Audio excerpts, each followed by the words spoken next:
Bienvenue dans la présentation d'Evalang Collège. Nous allons voir ensemble à quoi ressemblent les questions du test Evalang.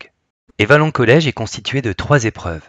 Une épreuve de compréhension orale, de compréhension écrite et enfin de grammaire et lexique. Pour chacune des épreuves, toutes les questions sont proposées sous forme de QCM. Il y a toujours une seule question par support et 4 choix de réponses proposés. Pour chaque question, il n'y a qu'une seule réponse à choisir. Attention, une fois le test commencé, toutes les informations, documents, consignes, questions, sont en anglais. Voyons ensemble un premier exemple de question. Il s'agit de l'épreuve de compréhension orale. La consigne est toujours la même, on vous demande de cliquer sur le bouton audio, c'est celui-ci, et d'écouter le document. Ensuite, il convient d'écouter chacune des réponses proposées et de cliquer sur celle de votre choix. Attention, vous pouvez réécouter le document, mais attention à la gestion du temps car le chronomètre continue de tourner.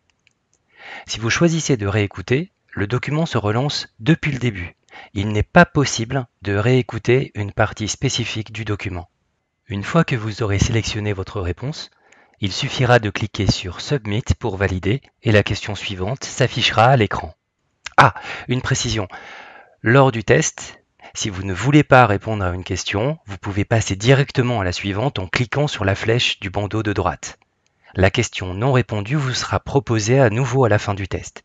Mais attention, si vous cliquez sur Submit sans avoir choisi de réponse, la question ne vous sera pas reproposée et sera considérée comme fausse. Ne vous trompez pas. Allez, on écoute le document.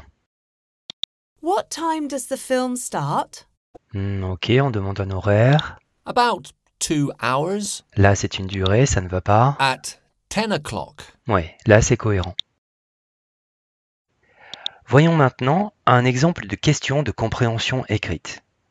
L'interface est similaire à celle de l'épreuve de compréhension orale. Vous pouvez voir dans la partie supérieure de votre écran l'intitulé de l'épreuve, le numéro de la question et le chronomètre. Notez que pour cette présentation, il est figé, mais vous verrez chaque seconde défiler lors du test. Au-dessous, il y a les éléments de l'item, la question à laquelle vous devez répondre, le document que vous devez lire, les 4 choix de réponse et notre bouton Submit bien connu.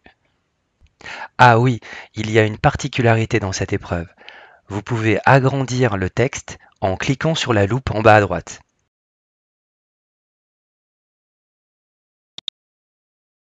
Et maintenant, on revient à la taille initiale en cliquant n'importe où sur le document. Alors, Ryan écrit à propos de quoi? Rome et Milan, c'est sûrement ça. Ah non, pas la ville où il vit, c'est sur ses voyages qu'il écrit. Il est temps maintenant de voir la 3e et dernière épreuve du test. Voici un exemple de question de l'épreuve de grammaire et lexique. La consigne est toujours la même, on vous demande de compléter la phrase, c'est celle-ci. Pour compléter la phrase, il vous faut choisir dans le menu déroulant la seule proposition qui la complète correctement. Ah, et puis, comme toujours, cliquez sur Submit. Alors, il est en train de cuisiner le dîner. Ah, non, je me suis trompé. Voilà. Cette présentation est maintenant terminée. Bonne chance à toutes et à tous.